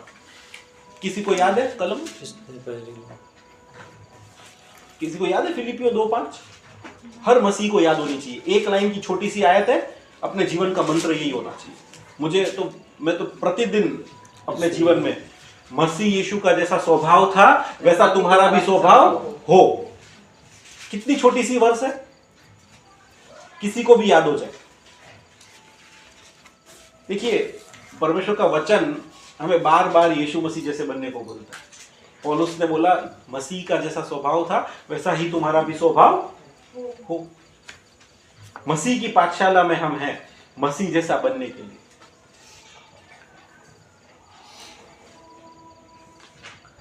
देखिए, संसार जो है ना, ये कभी भी मसीह जैसा बनने का प्रयत्न नहीं करेगा, ना वो बनना चाहेगा, क्योंकि संसार जो है ना वो यीशु मसीह से बिल्कुल विपरीत है। यीशु मसीह ने प्रेम की बात की, संसार दांत तोड़ने की बात करता है। आजकल आप फेसबुक पे अगर देखो या इंस्टाग्राम पे देखो, लड़ाई झगड़े वाले वीडियोस बहुत आते हैं। आपने कभी मार्क किया, नोटिस किया? मैं पिछले कुछ 1 साल से देखते आ रहा हूं। आप अगर स्क्रॉल करोगे ना, आप बहुत सारे ऐसे वीडियोस देखोगे जहां पे रोड पे किसी की छोटी छोटी बातों पे झगड़ा हो गया, मारा पीटी हो गई। एक फ्लैट में लोग रहते थे, कुत्ता लेके जा रहे थे, कुत्ते ने कुछ वो भौंक दिया तो लड़ाई झगड़ा हो गया, मारा पीटी हो गई। देखा है आपने ऐसे वीडियोस? न्यूज में भी भैया, न्यूज में भी छोटी छोटी बातों में लोग लड़ रहे हैं, झगड़ रहे हैं, मारा पीटी कर रहे हैं, और बात यहां तक आ जाती है कि किसी का कोई खून वून भी कर देता है छोटी सी बात में। अभी मैंने 2 दिन पहले एक वीडियो देखा, दिल्ली में पार्किंग की बात पे लड़ाई झगड़ा हो गया, किसी ने एक दूसरे को मार दिया पार्किंग की बात पे। कोई गाड़ी से जाता है, कोई जल्दी से उसने ओवरटेक कर लिया तो झगड़ा हो जाता है। यीशु मसीह ने क्या सिखाया? प्रेम, शांति, क्षमा, है ना, एक दूसरे को अपने से बढ़कर समझो। संसार क्या सिखाता है? आजकल आप देखो जिस तरह का अभी अपना संसार है ना, यहाँ पे क्या चल रहा है कि सब एक दूसरे को पछाड़ने में तुले हुए हैं और सब अपनी अपनी कास्ट का घमंड रख के। अभी 2 दिन पहले एक वीडियो आया था, आपने शायद देखा होगा, HDFC बैंक की एक कर्मचारी, मैं ठाकुर हूं करके उसने किसी से झगड़ा कर लिया। मतलब क्या चल रहा है दुनिया में? सहनशीलता लोगों की कहां है? संसार यीशु मसीह के बिल्कुल विपरीत बात करता है। यीशु मसीह की तरफ कभी भी संसार बात नहीं कर पाएगा। और इसलिए हमें क्या करना है? अगर हम यीशु की पाठशाला के शिष्य हैं, अगर हम मानते हैं कि मसीह लोग हैं, हमें मसीह जैसा बनना है, हमें संसार से दूर जाना है और मसीह जैसा बनना है, तो हमें क्या करना पड़ेगा? हमें उत्सुक शिष्य बनना पड़ेगा। उत्सुक समझते हो? ईगर। उत्सुक का मतलब क्या होता है? उत्साही, अधीर शिष्य बनना पड़ेगा। मैं अगर आप लोगों को पूछूं आप किस बातों के विषय में उत्सुक है अपने जीवन में, अगर मैं पूछूं आप अपने जीवन में किस बातों के विषय में उत्सुक रहते हैं, तो कोई बच्चा होगा तो बोलेगा मेरे को क्रिकेट खेलना बहुत अच्छा लगता है, मैं ये राह देखते रहता हूँ कब शाम हो और हम क्रिकेट खेलने चले जाएं। कोई बोलेगा कि भाई मुझे अखबार पढ़ना बहुत अच्छा लगता है, मैं राह देखते रहता हूँ कब सुबह हो और अखबार आए तो मैं अखबार पढ़ूं। उत्सुकता, किसी चीज की वेट करते रहते हैं हम, कब ये होगा। मसीह लोग पता है किस चीज की वेट करते रहते हैं? आपको पता है? मैं बताऊं, आप बोलोगे हाँ सही बात है। पता है मसीह लोग किस चीज की वेट करते रहते हैं? क्रिसमस। मसीह के लोगों के जीवन में एक ही उत्सुकता है, क्रिसमस। क्रिसमस कब आएगी, कब हम सेलिब्रेट करेंगे, कब हम एंजॉय करेंगे। और क्रिसमस नहीं तो दूसरी बात है, चर्च की पिकनिक कब होएगी, चर्च में खाना कब होएगा, चर्च में वो गरबा कब खेलने का टाइम आएगा। हमारी उत्सुकता इन बातों के लिए। हमारे मसीह जीवन में कभी उत्सुकता आती है? उपवास प्रार्थना कब शुरू होगी, लेंट के डेज कब शुरू होंगे कि मैं 40 दिन का उपवास शुरू करूं, कॉटेज मीटिंग का दिन कब आएगा, वेडनेसडे कब आएगा। कितने लोगों की उत्सुकता है? हमें उत्सुक बनना पड़ेगा परमेश्वर के प्रति। उत्सुक विद्यार्थी की निशानी क्या होती है? आपने कभी उत्सुक विद्यार्थी देखा है? जब वो लेक्चर चल रहा होता है और शिक्षक कोई भी प्रश्न पूछता है, सबसे पहले हाथ जिसका खड़ा होता है ना, sir sir sir sir sir, वो है उत्सुक विद्यार्थी। क्यों पता है? क्योंकि उसको लगता है कि मुझे पता होगा, मैंने मेहनत की है, मैंने पढ़ के आया हूं तो मैं आंसर दे पाऊंगा, अगर नहीं भी दे पाया, गलत भी हुआ तो सीख लूंगा। ये होता है उत्सुकता। अगर हम यीशु मसीह की पाठशाला के उत्सुक विद्यार्थी है ना, तो बाइबल हमारे हाथ से छूटेगी नहीं। हमको लगेगा अरे यार अभी ये रिक्शा में बैठे हैं, 10 मिनट का टाइम है, क्यों ना कुछ फटाफट मोबाइल में बाइबल पढ़ ली जाए, क्यों ना मैं 2-4 कलम लर्न कर लूं। मैं आपको सही बताऊं, कितने लोगों को, मसीह लोगों को मैं सही में बहुत सोचने वाला प्रश्न है। कितनी बाइबल की आयतें हमें याद है? बाइबल की कितनी आयतें हमें याद है? अगर आपको बोले कि चलो आप बाइबल की आयतें बोलना शुरू कर दो, जितनी याद है, कितनी बोल पाएंगे हम?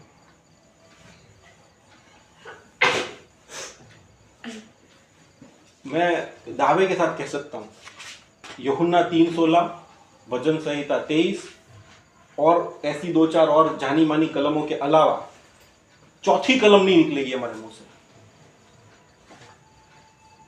हाँ, कुछ लोग हैं जो लोग प्रेम रखते हैं वचन से, वो लोग बोलेंगे, लेकिन मेजॉरिटी की अगर मैं बात करूं ना, अगर हम कॉन्टेस्ट रख दें किसी दिन हमारे चर्च में, आयतें बोलो आगे आके, आई एम टेलिंग यू, मसीह लोग फेल हो जाएंगे। पता है क्यों? क्योंकि हम यीशु मसीह की पाठशाला के उत्सुक विद्यार्थी नहीं, हम में ईगरनेस खत्म हो गई है परमेश्वर के लिए। आप देखिए भजन संहिता 42 और 1 में क्या लिखा है? किसी को याद है वो आयत? वो भी आयत याद होनी चाहिए हमें। भजन संहिता 42:1 में क्या लिखा है? जैसे हिरनी पानी के नालों के लिए तरसती है, वैसे मेरी आत्मा मैं किस दिन प्रभु तेरे सामने हाजिर होऊंगा? किस दिन प्रभु मैं तुझे अपना मुंह दिखाऊं?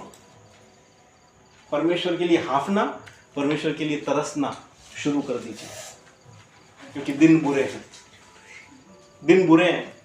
आज हमारे पास वचन है, हम बैठ के बाइबल स्टडी कर रहे हैं, मैं नहीं जानता कब वो दिन, बहुत जल्दी शीघ्र ही आने वाला है। ये वचन लेकर साथ में घूमने पर पाबंदी आने वाली इस देश में, मैं बता रहा हूं आप लोगों को, प्लीज समझ जाओ। बहुत जल्दी वो दिन आ रहा है। चाइना में ना आप बाइबल लेके घूम नहीं सकते हो, सऊदी अरेबिया में बाइबल लेके आप नहीं घूम सकते, ना आपके मोबाइल में रख सकते हो। पता है आपको ये बात? चाइना में और सऊदी अरेबिया में अगर आपको बाइबल लेके पकड़ लिया, पाकिस्तान में सीधा जेल में डाल देता है। ऐसा दिन भारत में आने वाला है, बहुत जल्दी आएगा। उस दिन के लिए तैयार हो जाइए। क्या करोगे जब परमेश्वर का वचन हाथ में नहीं होगा? जो दिल में है ना, वही काम आएगा। जितनी आयतें याद होंगी वही काम आएगी, तब वही आपको परमेश्वर के साथ जोड़े रखेगी। अंत के दिनों में बहुत लोगों का प्रेम ठंडा होने वाला है, बहुत लोग विश्वास से गिर जाने वाले हैं अंत के दिन में। लेकिन जिन लोगों ने प्रभु के साथ एक जीवित रिश्ता बनाए रखा, एक उत्सुक विद्यार्थी बने रहे, आज समय का सदुपयोग किया। बाइबल में लिखा है कि समय का सदुपयोग करो, समय को क्या जानो? बहुमूल्य जानो। क्यों? दिन बुरे हैं, वर्तमान काल में लिखा है, आएंगे ऐसा नहीं लिखा। दिन बुरे हैं, बस इतना ही है कि हम तक नहीं आए, हम तक नहीं आए, लेकिन आने वाले। उत्सुक विद्यार्थी बनने का समय आ गया। शमूएल की तरफ, शमूएल ने क्या बोला? हे प्रभु बोल, क्योंकि तेरा सेवक सुन रहा है। आप सुन रहे हैं? एक अधीर सीखने वाले बनने की जरूरत है। Eager learners, sorry obedient learners, आधीन सीखने वाले, है ना। अब पहला हमें क्या करना है? मसीह की पाठशाला के उत्सुक विद्यार्थी बनना है, लेकिन साथ में हमें आधीन सीखने वाले, ओबीडियंट लर्नर्स भी बनना है ना। सिर्फ वचन के सुनने वाले मत बनो।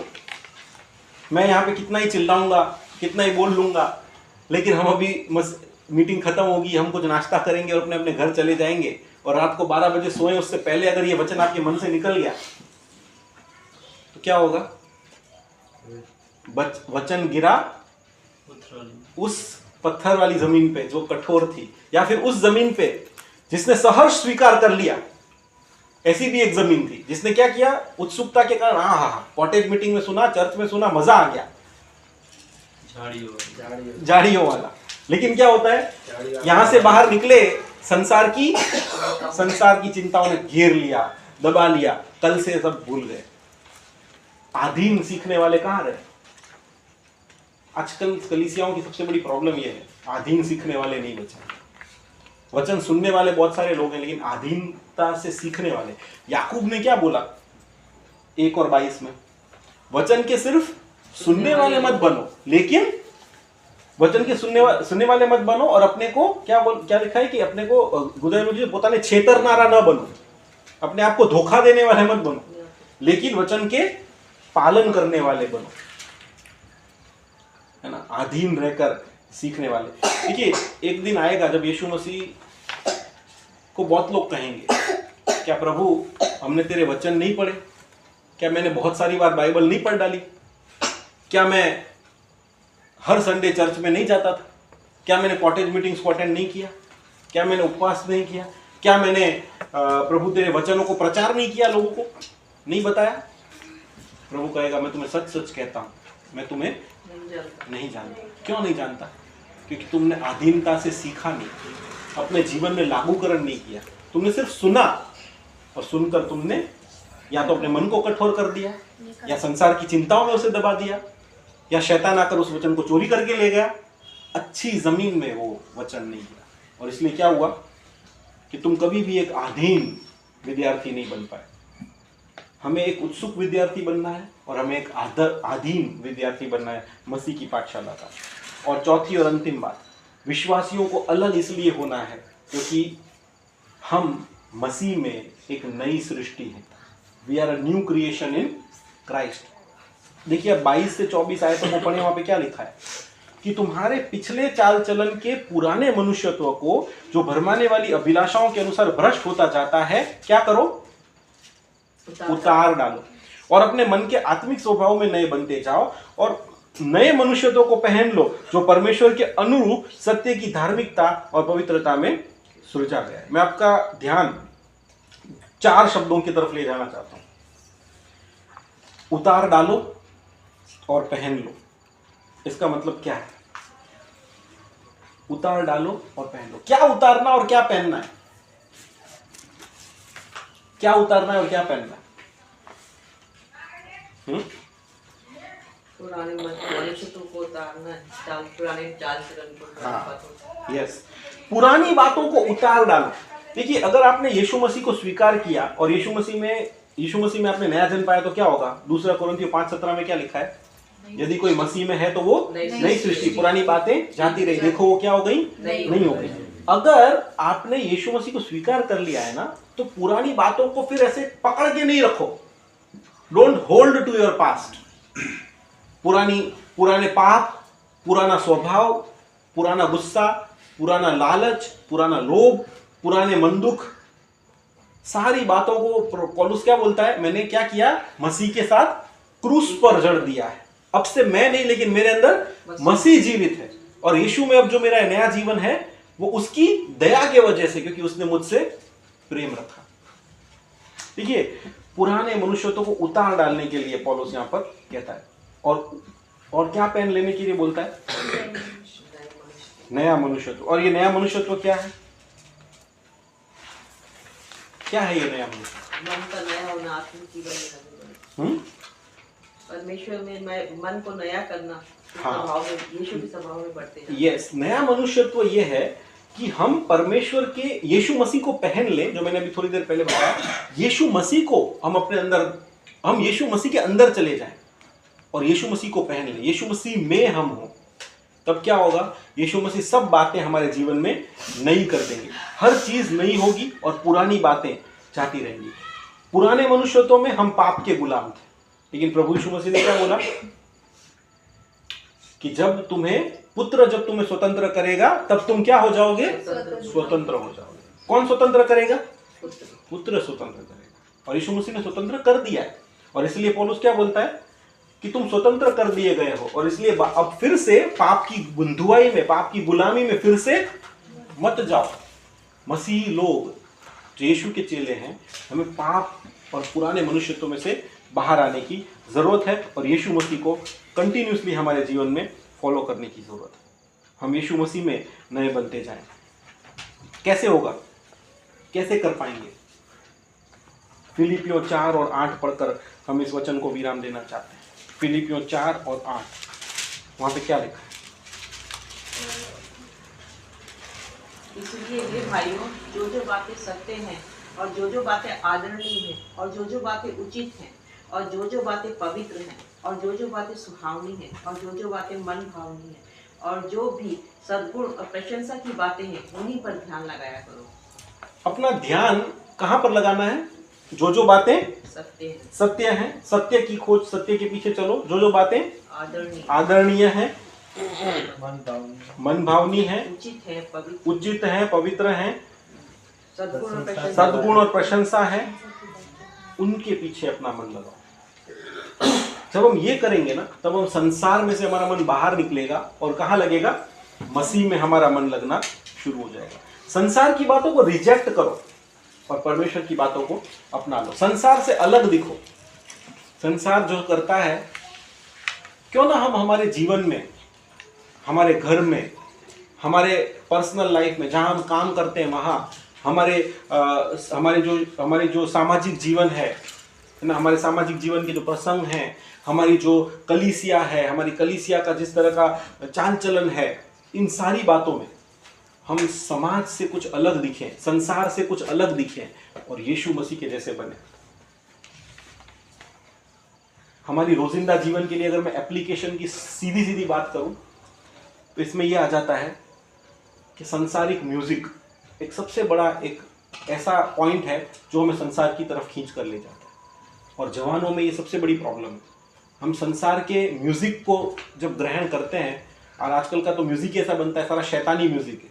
आप उसमें देखो तो सारी लिरिक्स सब, या तो उसमें गालियां होंगी, बुरे बुरे वर्ड्स होंगे, कोई ऐसी सेक्सुअल बातें होंगी जो हमें नहीं करनी चाहिए।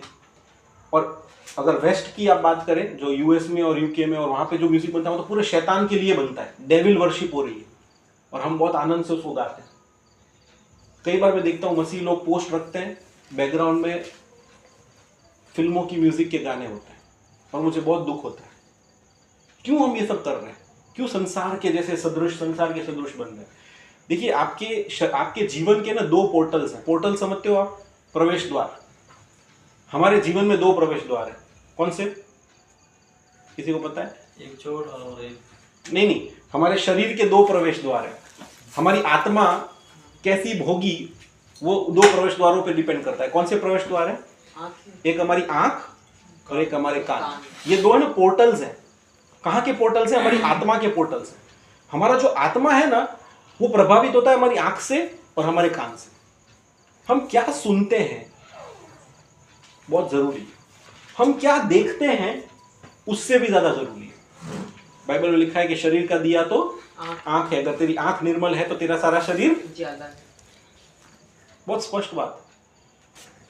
संसार के सदृश मत बनो। मैं कई बार ये बातें बोलता हूं मसीह लोगों को कि क्यों हमारी शादियों में हम मसीही गानों पे नहीं नाचें? क्यों हम संसार की तरह करें? क्यों हम हमारे जीवन में, हमारी शादी में, हमारे घर में, हमारे परिवार में मसीह को महिमा न दें? सिर्फ मसीह को महिमा मिलनी चाहिए।